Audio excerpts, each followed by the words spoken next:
Pre-recorded from Joe's mom's basement, welcome to a Wednesday Rewind episode of the Stacking Benjamin Show. Hey everyone, I'm Griffin the Intern, or like that energetic Parks and Rec employee likes to call me, the Fintern. Happy May Day, everyone. Break out the grills, fire up your propane tank, and don't forget the sunscreen, because we're heading out to the pool today. Or, that's kind of what OG kept chanting as they left the basement this morning.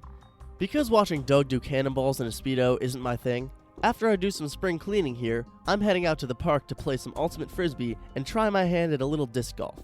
And while chucking a disc downrange and hoping for the best is a good strategy for an hour of fun, it's a terrible analogy when talking about your money.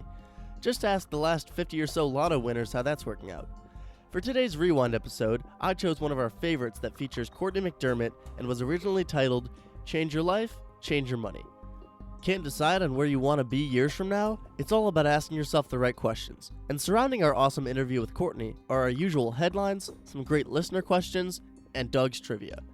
And my favorite disclaimer, this episode originally came out in 2017, so don't enter any mentioned giveaways or take investment ideas based on current markets from this episode. Fintern out. Hey, Nick Loper here from the Side Hustle Show. When I'm not helping people earn money outside of their day job, I'm stacking Benjamins. Live from Joe's mom's basement in Texarkana, Texas, it's the Stacking Benjamin Show.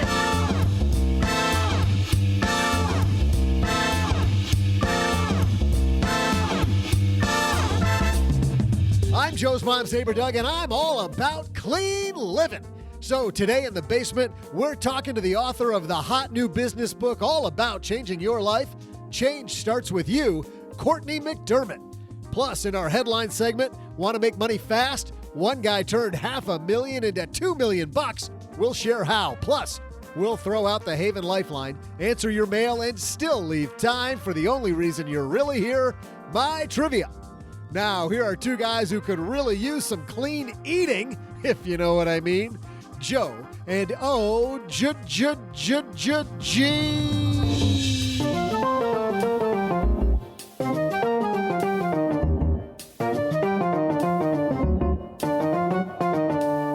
I'm all about clean eating, especially when it comes to burgers and fries.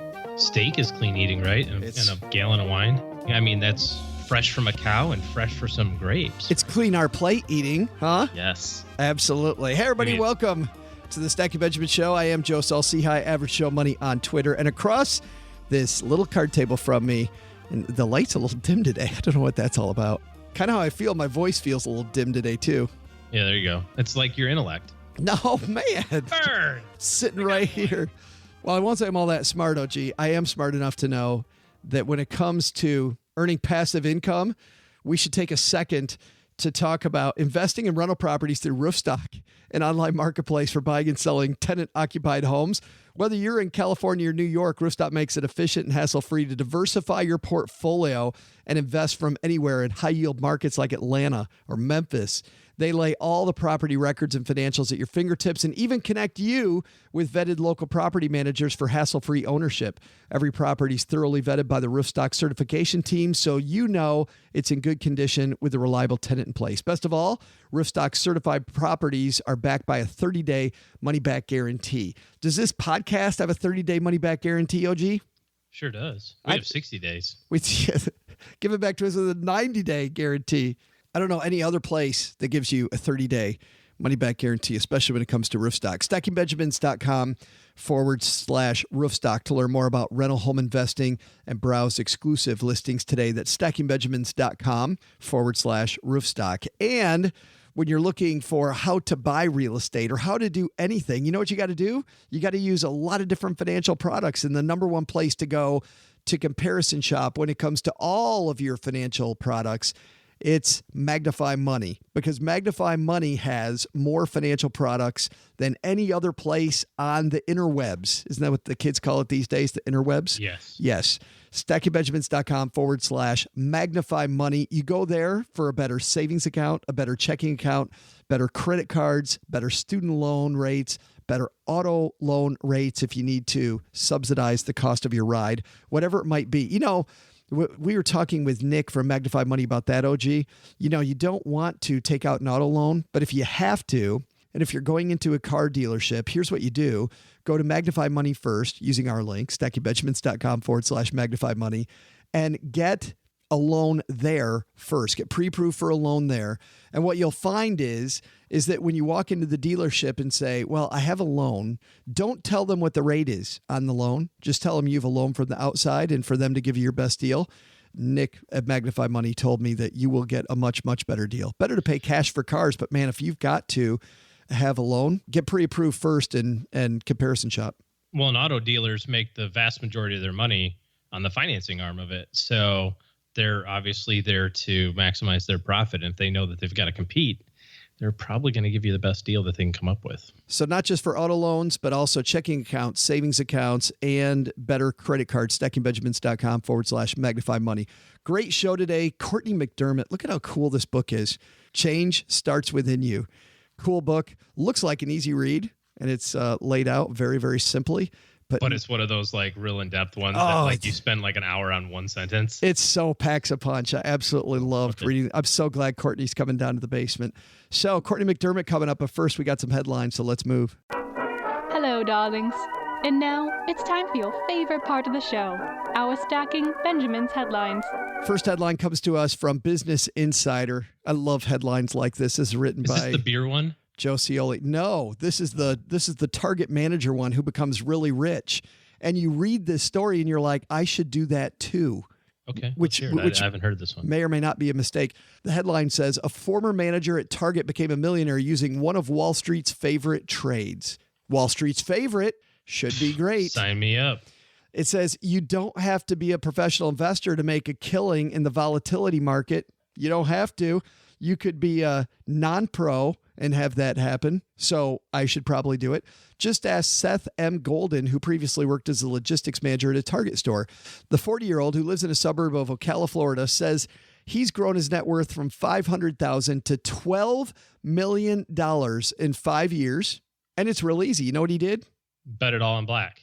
He shorted the CBOE Volatility Index, otherwise known as the VIX. There you go. That's real easy to do. According to a report from Deal Book's Landon Thomas Jr., it's a trade that's worked extremely well this year. The VIX has fallen 19% as investors have looked unperturbed by middling economic data and escalating geopolitical tension. The so-called stock market fear gauge even went as far as to hit a record low on July 21st. So is now the time to bet the other way? Is that what you're saying? Why do stories like this get written? Like why do they get written? It's clickbait.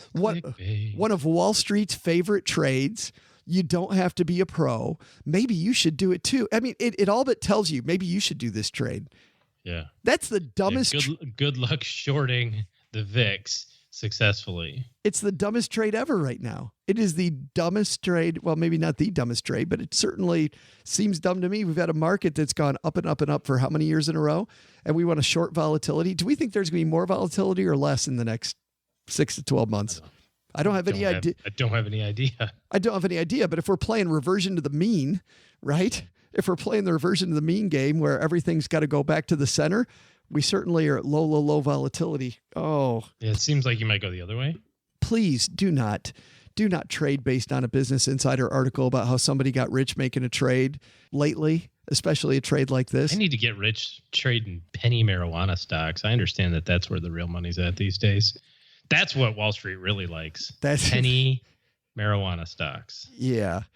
That and Fritos. Not Frito stocks, just Fritos. Yeah, just Fritos or Funyuns.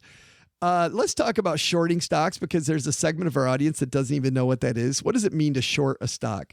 Yeah, so basically shorting a stock is when you think that the price of a stock is going to go down over the next period of time and you want to profit from it going down, which sounds a little odd that you want to make money at someone else's expense, but there's a mechanism to do that. You have to have a little bit more than just kind of a regular old brokerage account. You have to have a margin account to do that, and your brokerage platform has to allow you to do it. You have to get approved for it.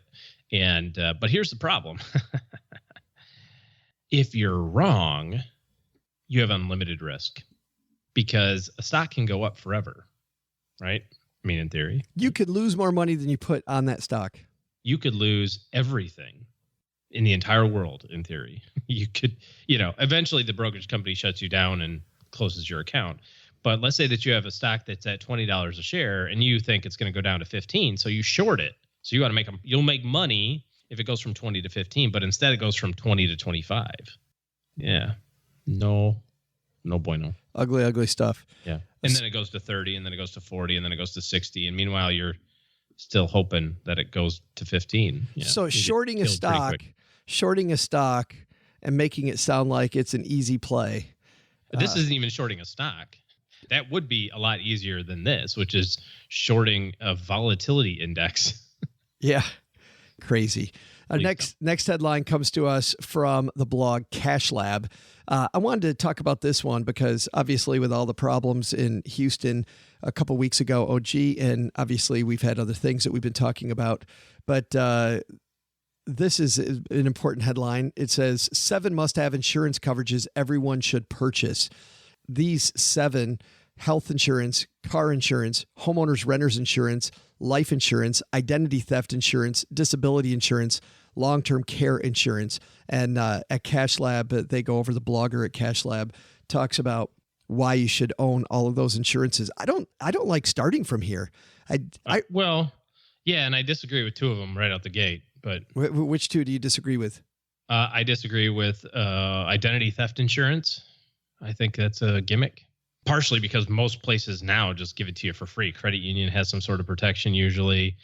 Your liability is limited on exposure on credit cards. And I get that it's a pain to unravel, but if you protect yourself by just freezing your credit report, then you don't ever have to worry about monitoring your credit report's frozen. So and then the second one? Long-term care. I agree with having long-term care insurance, but in the context of retirement plan, not early. Yeah, he's this blogger talks about looking at buying it when they approach age 55. Yeah, I might even go a little longer. There's a lot of trouble brewing in long-term care markets right now anyway, so that's a whole nother shoe to drop. So why is flood insurance not included on there? Right, or the insurance du jour for the problem where you live, right? Yeah. I mean, yeah. What do they call that? What's the stuff when the ground goes... That earthquake. Might be an earthquake, right? Earthquake. may or may not be. No coffee. Either early morning, make OG brain go. Bleh. Well, they call that the Earth is having a square dance day. I don't know. So there's your humor for the day, folks. But I just don't like starting from here. I like starting from what's the biggest problem that I have or that I can see coming, right? And then protect against those things. And insurance might be a part of it. But if I start with insurance, now I'm just looking to buy an insurance policy. So insurance is a way to cover a risk. I want to cover the risk first. And then I want to talk about, if I can't cover the risk, how do I get the risk covered in the most cost-effective manner possible? That's really what I want to do. So frustrated. Yeah, I mean, take car insurance, for example, right? Do you fully cover your 1999 Oldsmobile, whatever, that's got 280,000 miles on it? Hello, yes. No, you got the, why? Because the cost of coverage and the benefit you can offset just with pretty much having a savings account at that point. You know what I mean? Like, you obviously want to have the liability coverage in case you do something stupid. You want the medical coverage and so on and so forth, but you don't need the real big replacement cost coverage. Yeah. And to your point, you got to take those things kind of piecemeal and say, well, what am I trying to protect against? What's a unfortunate but likely outcome here? And how would I cover that if I weren't able to do that, right? If you have a small cottage in the middle of the mountains somewhere, doesn't make sense to pay thousands of dollars for flood insurance when you're nowhere near anything that possibly could flood. And it's only, the cottage is worth $30,000. If it floods somehow, I guess I'll just get a new cottage somewhere, maybe. I don't know. And life insurance, if you're not approaching any of the milestones, if death is nowhere on the horizon, if you know you're not going to die, why would you have life insurance? I mean, same thing with health insurance. If you're not fixing to get hurt. Get it the day before. Hello. Yeah. Duh. But yeah, with life insurance, if you're a single 24-year-old, what the hell do you need life insurance for? Which one on here is the most important for the most people? Whew, that's a good question. I've got my favorite. I mean, health insurance is obviously. Health insurance. they're all important, I guess, at different stages. I'd say the one that covers the gamut from kind of early career to end of career is probably disability insurance. That was mine too. You know, you've got a golden goose in the basement that's laying eggs. How big a fence do you want to build around it? And that's the one everybody wants to minimize. Sure. Yeah, because it sucks, because it's expensive. And it's not going to happen to you. Why would it be expensive? Wait. Oh, yeah, that's right. Because insurance is priced on probability and magnitude. So if it happens, and what's the impact if it does? That's why it costs a lot. There it is. So I think our lessons here are, number one, don't start with insurance. Start with what's the risk, and then work backwards. And insurance will fill in, and you'll end up making the right insurance decision. And then number two, going to short the VIX. Maybe rethink that strategy. It's like that joke. How do you get $1 million in your 401k? Shorten the VIX. Start with $2 million. That's right.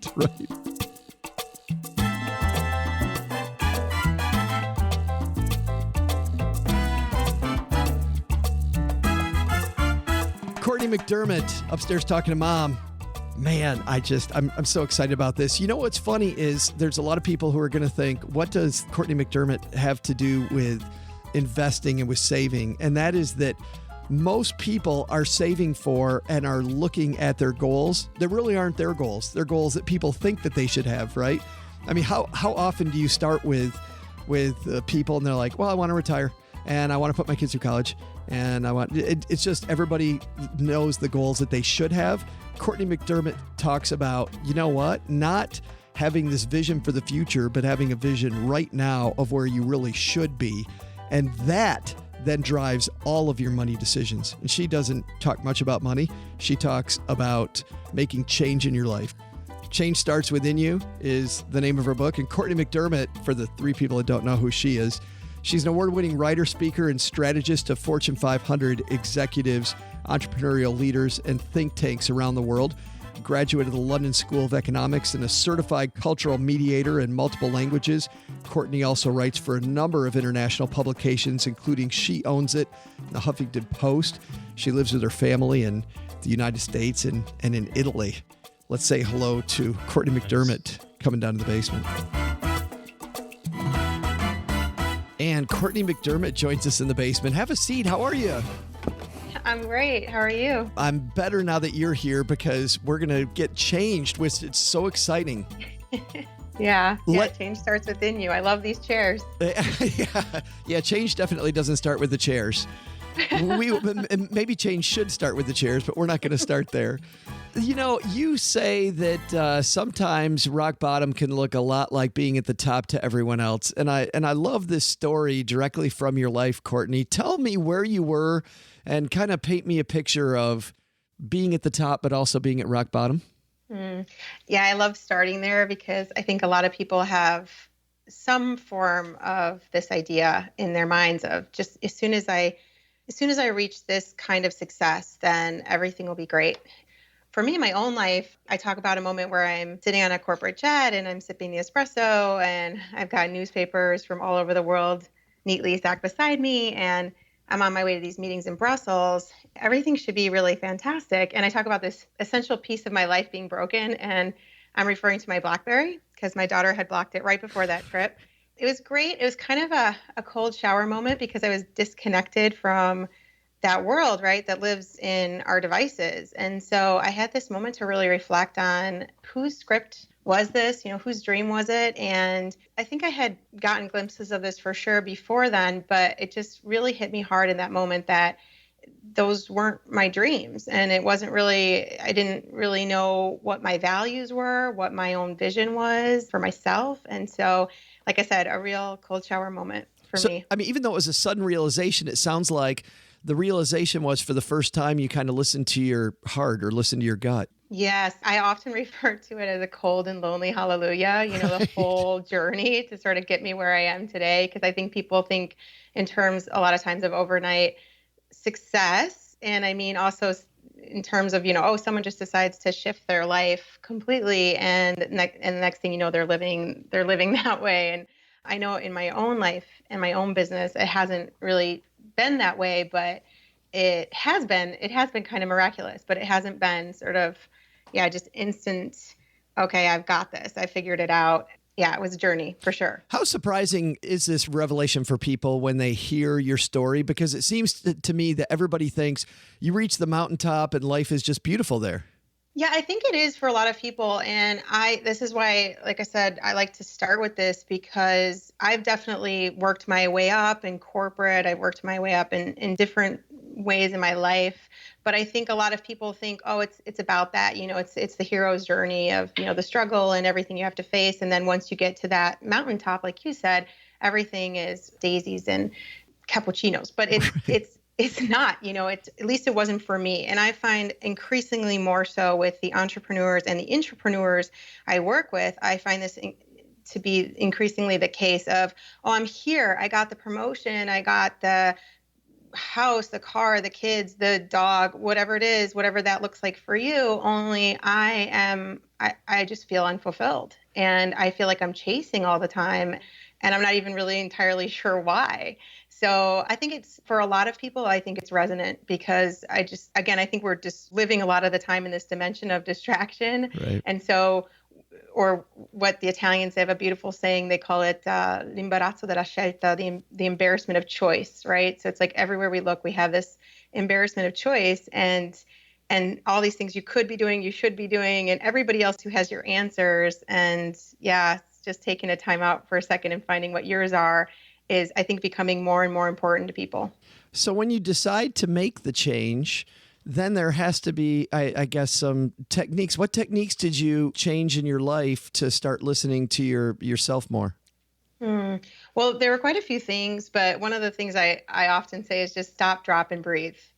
I think taking a time out from just all the noise, and even the noise that you yourself have created to kind of, I say, like, tuning out to tune in, right? Because lots of times we're tuned into everybody else's advice, everybody else's 1, 2, 3s, but really only you have the answers you're seeking. So taking that time out and just dropping everything and breathing, right? I mean, deep breathing is the fastest and coolest reset button that we have. So I think if you do nothing else, just stop, drop, and breathe is pretty phenomenal. I know in my own life, I really wanted to get clear on what my personal vision and what my values were. And I think it's funny because I thought I knew what those were. But when I started tuning in a little bit more, I realized, one, we use vision, and I use vision in a very different way than most people, because I'm not talking about some, future 5-year goal. I'm talking about your potential as it exists in this moment, right? Which is the way that the term was originally, that's the original meaning of the word vision. So in that, potential is infinite, right? But in order for you to see it, you do have to take that time out. So one of the things that was really important to me, like I said, is just getting clear on my vision, and then also getting clear on my values, what was most important to me, not what I thought they should be. And coming from a corporate background, I think this was, for me at the beginning, I was sort of confused by this because when I started, I took this sort of backdoor approach to understanding what my own values were. I didn't even really realize when I was doing what I was doing that was what I was getting to. But when I found out, right, because when you're in corporate, you've got these 20-page assessments, right, to determine your personality type, what your values are, all this stuff. But I think that those types of assessments tend to be a little bit skewed just because I don't know, at least in my case, I didn't really know, who I was doing this for, what was the end result, the kinds of questions. I don't know if I was painting a different picture of myself, if I was really truly straightforward and forthright in answering a lot of that. So like I said, when I took this sort of backdoor approach, which is also in my book, of, coming to my values, it was just kind of like, wow, okay, I get it. Now, if I can just find a way, which then I did subsequently, to live by these values and maybe not somebody else's, then I'll be on the right track. And yeah. It's funny. So, it's funny when I was a financial planner, getting people to decide on what they want. A lot of the time it was what somebody else wants, like this Puritan ethic thing, right? Where there's the things that everybody thinks I'm supposed to want, so I want those things. But when you really dug in, which I'm sure, Cortney, is what you see, people want these different things. So I'll give you an example, and this isn't actually from being a financial planner. I was on my way to the state high school track meet with my coach. Only a couple of us qualified for state, and I'm in the car with him. I don't know, we were having this really frank discussion. I remember him telling my teammate and I that he really had wanted to be a singer. And the thing that he regretted most in his life was that he'd never done it. And for him, his reality of what he was living versus what he really wanted to do were two totally different things. And I saw that all the time with people when I was financial planning. And when you talk about breathing, it's funny because that makes me think of relaxed. And yet for a lot of people, when it comes to living the vision of what their gut tells them they really want to be, all of a sudden there's all this fear, there's all this noise, right? It brings up this huge well of things that are negatives. Mm-hmm. You're absolutely right. And I had that myself. And so one of the things I constantly remind people of is, Warren Buffett, I think it was, who said, don't test the water with both feet. Right. Just, dip your toes in, you don't have to leap and hope the net will appear.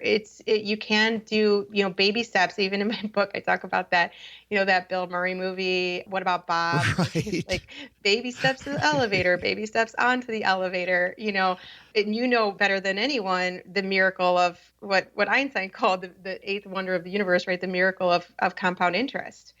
And when you apply that to the different areas of your life and you start just putting that penny in every day in those areas that are really important to you, you will see phenomenal growth after a period of time. But it's just a question of understanding, okay, what penny do I want to put in, or, what does that look like? And how can I systematically put that in every day or almost every day? What about when change means changing relationships, when you know in your heart that the people I've surrounded myself with aren't the right people to get where I need to go? That's such a good question. I've addressed it a little bit in the book, but I think the most important thing is really, again, it comes back to really tuning in to yourself and what's most important to you. And what I mean by that is lots of times we think, okay, you just, you get rid of all your friends, you get rid of all the people around you and you just start over. That's not entirely realistic, especially if you have maybe family members who seem to be dragging you down. What I have found, though, is that when you really do change, the people and the circumstances around you change as well. So it's always a question of starting with yourself. And that's really, really simple, but it's not always easy. Especially in our society, we tend to want to kind of push everything off on someone else. Like, oh, my life is like that because I'm surrounded by people who are, right? And we can, and there are multiple studies on this. I'm sure you're familiar with them. I'm sure your audience is familiar with them, of like, you're the sum total of the people you hang out with, or your what you're earning financially tends to be right the same as the people you surround yourself with, et cetera, et cetera. But again, if you raise yourself up in terms of, you raise yourself up, however you want to think about that vibrationally or however else, then it does happen that the surroundings, the people, they also change. They sort of see it. And I see it all the time. I get people, even in my own life, who'll say, what are you doing? Or what are you doing differently? And they'll want to know, and they'll be probing, right? They'll ask you those questions, and then they'll start doing things a little differently. And I've seen dramatic changes from a lot of the people around me, but even just bringing in new people and new contacts, new friends, new business associates, et cetera, just because I'm a different person. So, yeah, it's funny. In your book, you have some big, well, it starts off with obviously the huge ideas that we're talking about now that I really wanted to talk to you about, but also then into many exercises and techniques to get some clarity around what you want and to work toward it. I want to talk about one of those, which is this idea of taking your picture, because I thought that was really cool, and I think it's going to make people a little uncomfortable, but I think it's a good kind of uncomfortable, right? It's really getting focused. Yeah, I love that one, Joe. And I'm so glad you asked about it, because it's one of my favorite ones. And it really just came to me one morning while I was doing my writing. And I just, there's this idea of taking your life pictures, right? And I like to do this with a Polaroid, because some of these you might not want on your phone, you might not want in the cloud. But it's a really great way of just quickly assessing where you are. And so why this is important is, right, if I'm, as you know, I'm in Chicago right now, but say I want to get to Chicago and I don't know, I have to know right where I'm starting from, right? Because if I'm in New York or I'm in LA, it's going to make a difference, right? So we need to have a clear picture of where we're starting from. And again, I think this is something we tend to overcomplicate. So I've seen in a lot of self-development or, personal and professional development work where this piece is really overcomplicated. So you take this inventory, right, of where you are, and it's just, you feel more confused than when you started half the time. So the life picture is, the idea is you take an actual physical picture. You could do it on your phone and print it out if you wanted, but you take a picture in the different areas of your life. So whether that's your finances or your love life or your body. So like if it were your body, right, you get naked and you take a picture, which again is why you may or may not want that on your phone. Right. So you take this picture and then you just write a small caption to just say where you feel you are right now. If you want, you could add a rating to that, 1 to 10. There are multiple ways to do this, but it's just a really simple way for you to go back and be able to also see your progress as you're moving forward and as you're putting that penny in every day. Well, let's bring it home, Cortney, because you did this with your money and you talk about it. Yeah, so I did. And I was a mess. I mean, I wasn't a mess in the sense that, I was in debt at one point I remember we did borrow from a friend when I was first starting out in my business, and my husband and I just were scraping to get by and get pizza into, well, in Italy, everyone has their own pizza. So one pizza into is kind of just obscene. But anyway, so we were sort of scraping by, and we did borrow money from a friend at that time. And I knew, for me personally, I was so afraid of finances. And I think, especially as a woman, and I may or may not be correct about this, but I feel like lots of times in some of the things I've read about this is just like, when we're growing up and things, we're not necessarily told like this is something that you're great at. And I personally wasn't. I was told I was great at a lot of other things maybe, but I wasn't that great with numbers and math and all of that. So my brain would literally shut off anytime there'd be talk about finances. And I remember, as I started to get into other circles and people who really, knew something about this, I would just kind of be nodding my head. I remember reading a book by Nicole Lapin. I don't know, Lapin. I'm not sure how you pronounce her. Oh, yeah. Lapin. Lapin. And yes. I remember her saying the same thing, that, she would just nod her head pretending to understand these conversations. And I was like, woohoo, I'm not the only one who is, kind of with this imposter syndrome type of thing going on. So I was in that position, and I took a picture, quote unquote, like I just wrote out a caption about where I thought I was. And I thought, okay, well, how can I improve this? And what I started to do was I really just started to do a lot of research. I started to, mostly books, some great audio. If I had known you were around at that time, I'm definitely going to be listening to more of your stuff. That's what I was looking for right there. I was looking for that. Stop. No, please keep going. Right. And so I was doing all those things to just start to understand, start to just demystify everything around money. Because I know, since then I've understood that like a lot of it is purposefully designed that way to kind of keep the majority out, which is unfortunate. So I was just trying to boil it down, and step by step, day by day, I started to gain more confidence and understand, what are these things? What should I do with my money? And as I was earning more and more, working with different, corporations and individuals, starting to really realize, okay, wait, now, what do I do with this? What's the way forward? Because I wasn't taught anything about that growing up. So my financial picture, life picture, looks a lot different today than it did a few years back, 5-6 years back when I took that first picture. It's so cool taking that picture, because the equation that you wrote out, that your picture is one that I've liked for a long time. So it was funny that it just is so very, at a gut level, it's money plus minus. It looks like return equals what? Like what the hell am I trying to get? And it seems like, you started from there, and then what do all these symbols represent? It's so cool.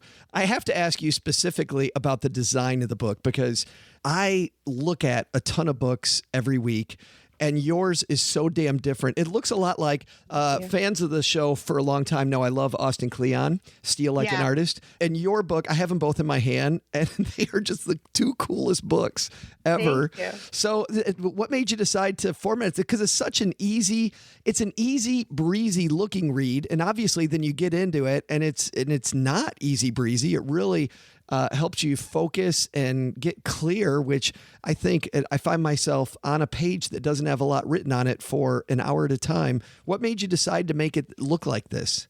Thank you first and foremost so much. I just got goosebumps when you said, sitting on the page for an hour at a time, because that's beautiful. Thank you, Joe. I really appreciate that. So the design was really, it was multiple things, really. I spent a lot of time on the font. Yeah. I really wanted to get that to be something that was as close as possible to my handwriting. I didn't want to do like a font that was my actual handwriting, but I wanted to get it, as close as possible. So lots of love labor there. And then, I wanted there to be these I'm huge on quotes and the wisdom of many of those who've come before us. So I really wanted there to be kind of like these block out quote sections, and I wanted the exercises to come up in a certain way. And I worked with a really great team at Girl Friday Productions, actually, to just put it together, to bring my vision to life, really. And so we just went through multiple rounds and that turquoise, it was like, we ended up calling that circle, that was like the Tiffany, we called it something like Tiffany. I was telling them, I'm like, we're not quite there. It's like this Tiffany sea blue is what I was looking for. And so it's all these details, right? And as Oprah has put it, love is in the details. But I've also heard dividends are in the details, and I love that one too. So there's just a lot of attention to detail. A lot of love went into deciding, what it was going to look like, multiple versions of that. And yeah, I'm really glad you like it. The book is called Change Starts Within You, and Inc. magazine called it one of the essential books you need to read in 2017 for your career. And man, what a great time. Available everywhere, Cortney? Yeah, pretty much everywhere. Yeah. Awesome. Well, thanks for hanging out with us for a few minutes. Thank you so much, Joe. It was great being here. Have an awesome day. Hey there, Stacking Benjamins friends. I'm Joe's mom's neighbor, Doug, and I'm here just in time with your trivia. Just in time because I know you were falling asleep listening to those two dorks. But first, didn't Cortney McDermott get you thinking? I don't know about you, but I'm going to make some big changes in my life. And life, of course, starts with food. I'm going on a protein diet. You know how much I love steak, so we're going to dive in for more. Here's a question. My favorite place, the Sizzler, is all about good steak. But what restaurant sells more T-bone steaks than anywhere else in the world? The answer? After this.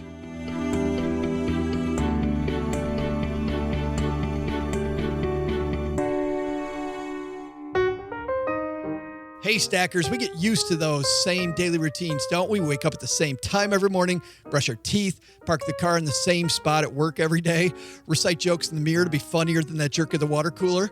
Or is that just me? Here's one thing you shouldn't make routine: using the same credit card from the same bank just because that's what you've always done. Nick Clements from Magnify Money explains why. I mean, it's never been a better time, honestly, to find a credit card, especially given the lucrative sign-on bonuses that are out there. Chase just recently had $100,000 on their reserve card. I think we're at a point right now where credit cards are extremely profitable for large banks, and they are really wanting to get more customers, and so they're rolling out the red carpet. So I would just say if you have had a credit card for more than 2 or 3 years, chances are there's a much better deal out there for you today. So why stick with that same old card with those rewards that haven't changed in years? You can use MagnifyMoney.com to always find best in class, including better interest rates.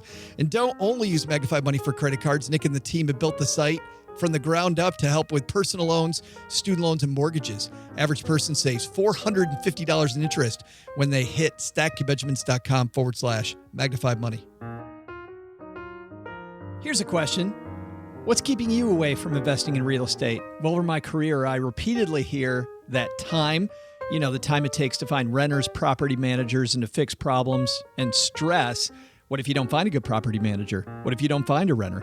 Those are two of the biggest factors keeping people away from investing in real estate. We talked to Gary Beasley, CEO of Roofstock, about how the team at Roofstock are helping you take back a good night's sleep. The biggest pain point I have found is management. When you buy properties, you don't want to get calls about the tenant having a clogged toilet in the middle of the night. We solve that by finding third-party managers in each market who handle all the details for you. How's that for an advantage? Roofstock's online marketplace makes it easier than ever to buy, sell, and own tenant-occupied investment properties in top rental markets across the country. You own the house, but Roofstock handles as much or as little of the headache-inducing issues that you've come to expect with renting, but that doesn't have to happen if you partner with the right team. Best of all, Roofstock certified properties are backed by a 30-day money-back guarantee. Check them out at stackingbenjamins.com/roofstock. That's stackingbenjamins.com/roofstock.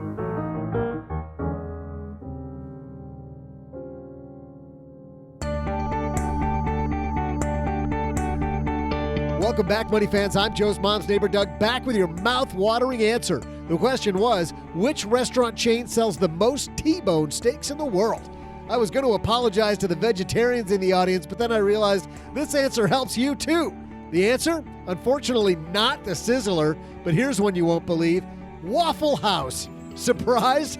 I'll admit, it surprised me too, but this story works out great because there's only one thing I love more than eating more protein, and that's the Waffle House. Meet you there? See ya!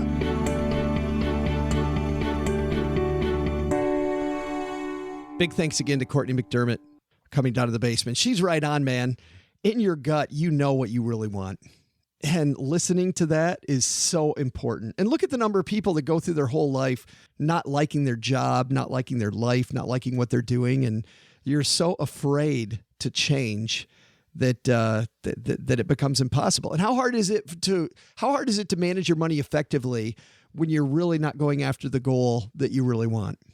Well, then you really don't care and you have poor implementation, right? Right. No, that's exactly right. The second that you really want it, oh my goodness, everything starts to line up because your unconscious brain working. Just amazing. Love this stuff. Change starts within you. Hey, let's throw out the Haven Lifeline and tackle some of life's, or rather life insurance's most important questions. Speaking of insurances, our friends at Haven Life Insurance Agency, they've been spearheading innovation within the life insurance industry by focusing on those two things, OG, that you value most, which are family and time. Oh, why did you get it right? What are you doing? I got it right this time? What are you doing? It's why they created a high quality and most importantly, affordable term life insurance policy issued by MassMutual that you can purchase entirely online. No need to wait several weeks for a decision when you can get one, bam, right now with Haven Life. Head to stackingbenjamins.com/Haven Life now to get a free quote and to learn about life insurance the modern way. stackingbenjamins.com/Haven Life. That policy, by the way, now just over a year old. It was September of last year that they announced their first of its kind InstaTerm. So happy birthday to InstaTerm and Haven Life. Today we're throwing out the Haven Lifeline to our friend Dominic. Say hello, Dominic.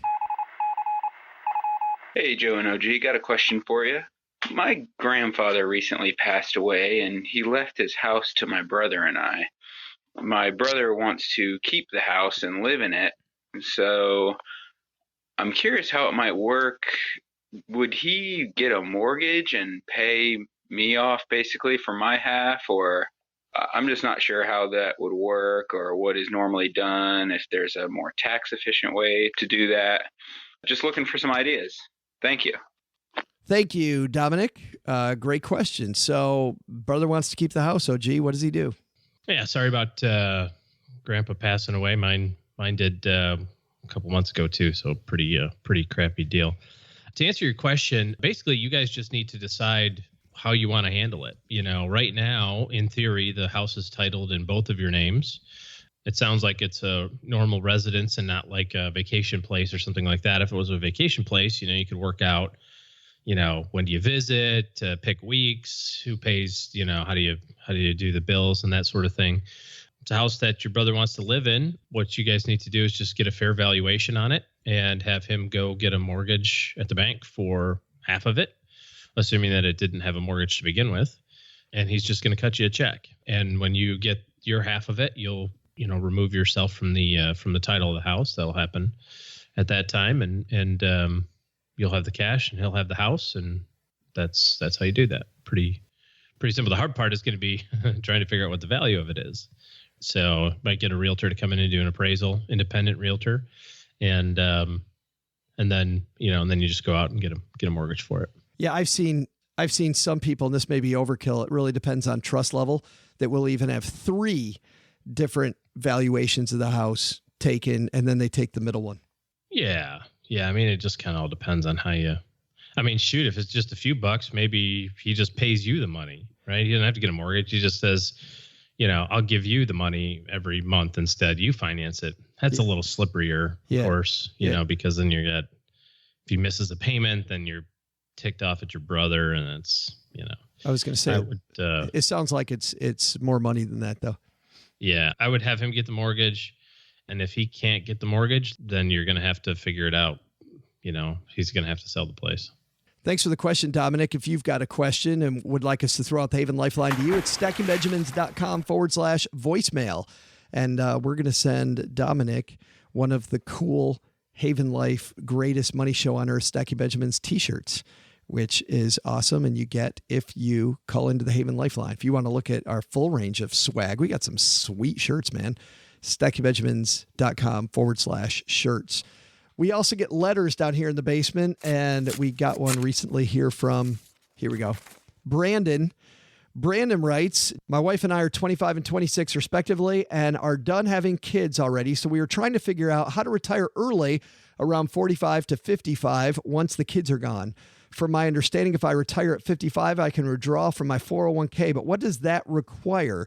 Can I turn in my notice at 55, then start withdrawing from my 401k, then move on to work somewhere else part-time? Or do I have to be done working completely? Let's answer that part. He's got a few questions here, OG, but let's start with that one. Hey, Brandon. So firstly, what you're talking about here is the age 55 rule, which talks about how to take money out of a 401k plan before the age 59 and a half year, in which you can do it without a penalty. So you still have to pay taxes and that sort of thing. Basically, you have to retire, leave your job. It's called separation from service. You have to leave your company at age 55 or later, and then you can take money from that 401k plan penalty free. If you choose to go back to work for a different place, that's fine, but you must be separated from service. And the important thing to note is your separation must be on your age 55, not when you start taking money out. So like if you retire at 53, this isn't an option for you. Awesome. He also writes, I also understand I can withdraw my contributions from a Roth IRA at any time. What happens if I roll a Roth 401k into a Roth IRA? How much of that's considered contributions that I can then withdraw early? The contributions are considered the contributions. The contributions to the 401k. Mm-hmm. We had an investment advisor come to our workplace, and he mentioned some rule about keeping a Roth IRA open for 5 years before you could use it. What exactly does the 5-year waiting period give you, and under what circumstances are you able to withdraw interest from the Roth IRA? Do the same rules apply for a non-Roth IRA, except you pay taxes on the contribution you take out? You have to have the money in a Roth IRA for 5 years before you can take earnings from a Roth IRA. And you have to be over 59 and a half before you can take earnings out of a Roth IRA without a penalty or taxes. Or you meet one of the exemptions, one of the loopholes, like the home purchase, education. First home purchase, which presumably is already done with. Right. So, assuming that you've got a Roth IRA open today, as long as the account is open for 5 years, you can take earnings out, but you can't take earnings out until you're 59 and a half without a penalty. His next question, by the way, we should say we're not a tax advisor, and we're just having fun answering your questions, Brandon. So you want to check with your tax advisor before you move on anything we tell you here on the show.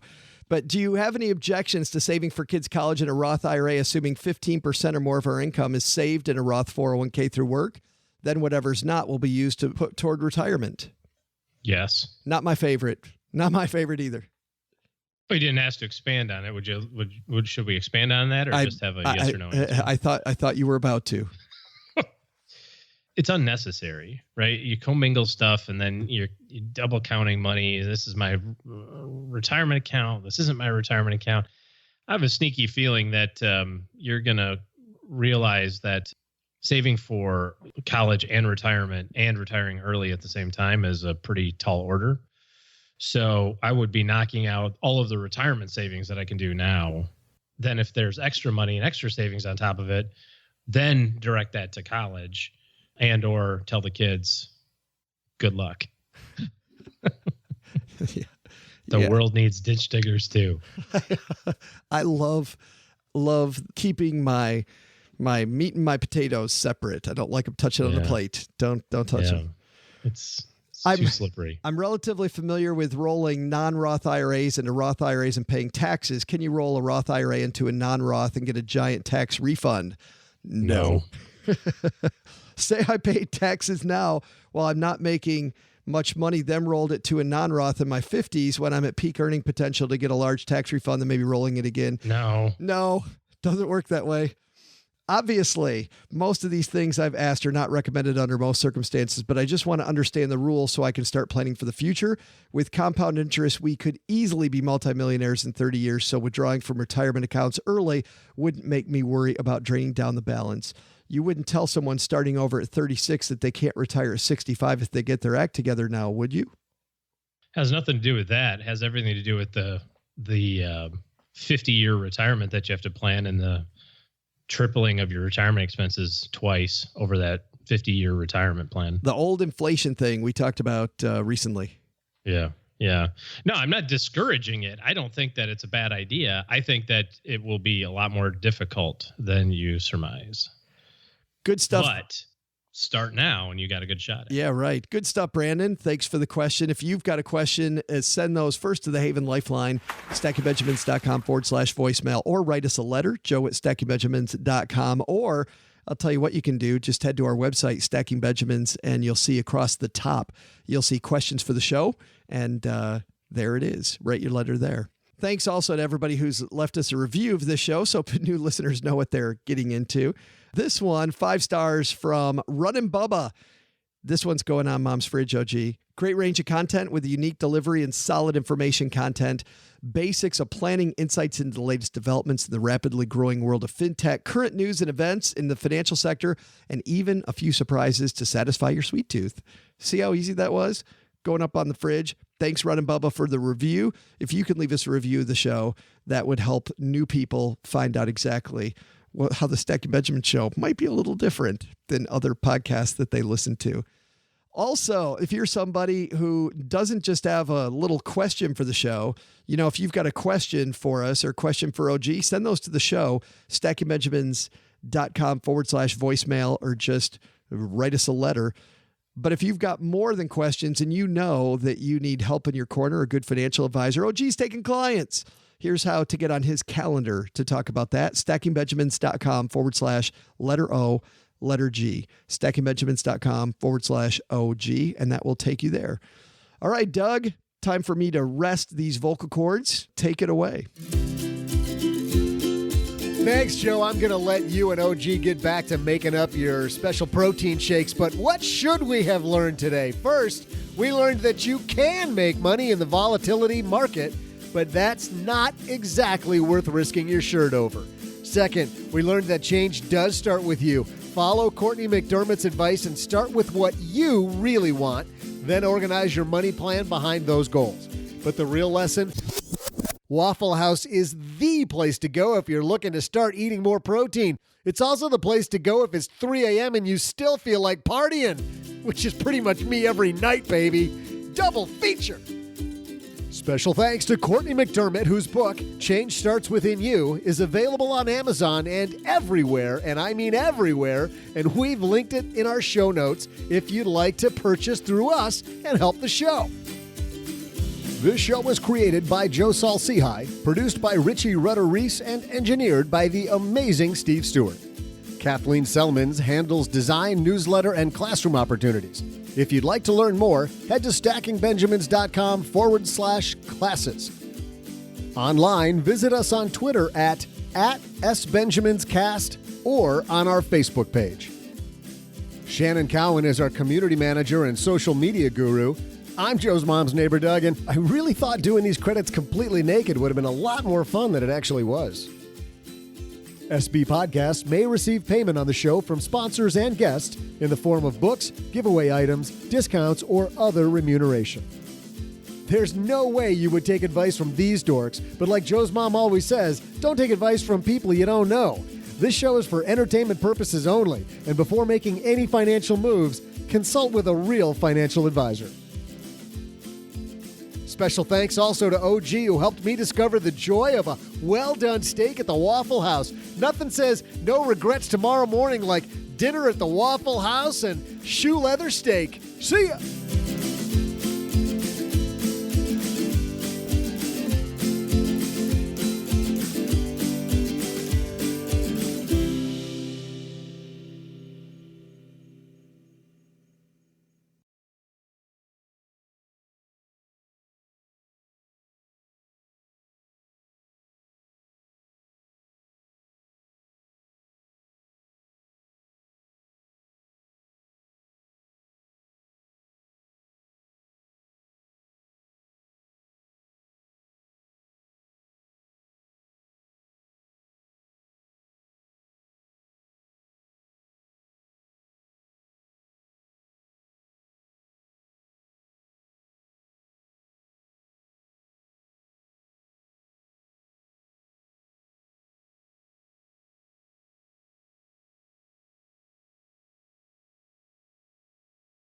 For those of you new to the show, we're recording ahead a little bit because today would be the day that I'm getting home from France. And so we're recording these before I go. Oui. Which is why this is when this is when it's the first time we're going to talk about. We got a lot of catch up to play. We've got the Friday game that you're going to help us with, but that's going to be next week, OG, because something very unexpected happened. We were in Anaheim, we meaning not you, but the rest of the team, Kathleen, Shannon, Richie, and I, in Anaheim. Very, very weird that I was left home. Whatever, dude. I'm tired of that game. You had your shot. You could have gone. You're so funny. You totally could have went. So we were there, and there was an award show. We were up for Best Business Podcast, which surprised the hell out of me because A, we're not a business show generally, and B, we're the show that says we're not going to teach you anything. And the other nominees were giants in this area. First of all, when it comes to business podcasters, we had nominations of Pat Flynn, Smart Passive Income, Michael Selzner, Social Media Marketing World, huge business shows, Ray Edwards, big show, been around forever. We also two NPR shows, How I Built This, which frankly is one that I absolutely love. Such a cool, fantastic show. And of course, Planet Money. And we've had the Planet Money guys on the podcast before, but we look up to them. They're a great show. Tim Ferriss, Jocko, these huge shows, these monster shows with tons and tons of downloads. And so we think it's pretty cool just that we got nominated. And so it's in this huge room. They had a woman, I'm going to forget her name. She's a comedian. She was on Chelsea Lately when that was a show, Chelsea Handler's show. She took part in that. And so she was the MC, great MC. They also were nominating people, or not nominating, they were inducting people into the Hall of Fame throughout the awards. We were just waiting around for Best Business Podcast. We literally sat in the back row, far right, like as far from the stage as you could get, because all we wanted to do was snap a picture and go drink, right? The second that we saw, because they had these huge screens on both sides, and the second that it said Stacking Benjamins, just take a picture of us on the screen. So finally, the awards are running long, and it's about half an hour after our time, and it finally comes up.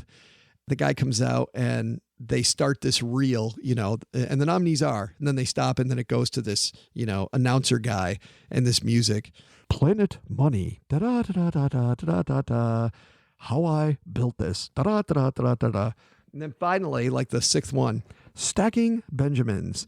And our cover art with OG, you with your bag over your head, me, dorky grin on my face. I snap my picture, but it's so dark in the room and it's so bright up there that I look at my phone to see if I got it. And all I got was just white, right? I just got this.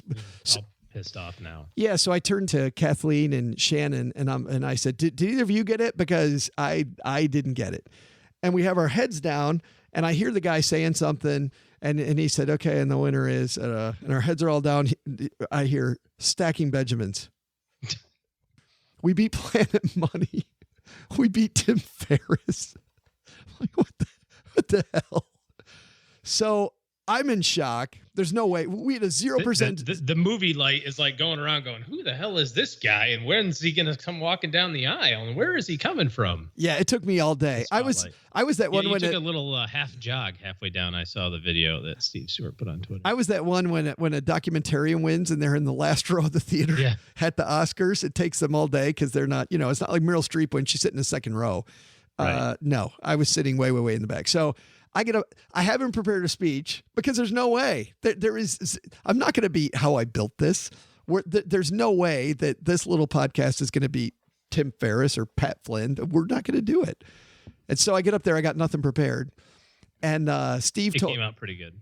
Steve told me, he said that I wasn't smiling, but it wasn't like I was frowning. It's like I'm just in a daze. I was totally in a daze. I'm like, I can't believe I'm running up to the stage to accept this award. So I get up there and all I could think of was just to tell people, I said, something to the effect of, if you've never heard the Stacking Benjamin Show, we're a podcast that our goal is to never teach you anything ever. And you just named us Best Business Podcast. Yeah. Like there must be a huge mistake. There's got to be a huge mistake. And then I started thanking people. I told them the origins of your name and then thanked our team and thanked Mom for letting us do it here. But the big people that need to be thanked, and I have the award right. This thing's heavy as shit, isn't it? People need to be thanked to these people right here because you guys, you men and women that listen to the show, you are clearly the reason why we won that award. So I wanted to say thanks, not to everybody, because there's a lot of people listening to this that don't care about awards, don't whatever, but for the people that listen to the show over and over and know what this part of the show is all about, these are the people, OG, we need to thank. It's super cool, dude. Very, very, very cool. In fact, I was trying to find a live tweet of it, like a live streaming tweet of it, and it was so late that I was like, I'll go to bed. And then I got up in the morning and my wife's like, hey, you guys won best podcast. I went, shut up. She goes, no, here's a picture of it. I'm like, huh. How about that? It's so weird. And our local paper, thanks to Carl Richter at our local paper. Writer, I saw that on Facebook or Twitter also. Writer for the Texarkana Gazette. He said we were on the front page of the Texarkana Gazette. And then he wants to do a bigger spread, OG, about us. He wants to do like a feature story about making the show, about how this little town has a podcast like ours. So very weird, very fun, but thank you. Surreal. Very surreal. Unbelievable. Yeah. I still can't believe it. Thank you.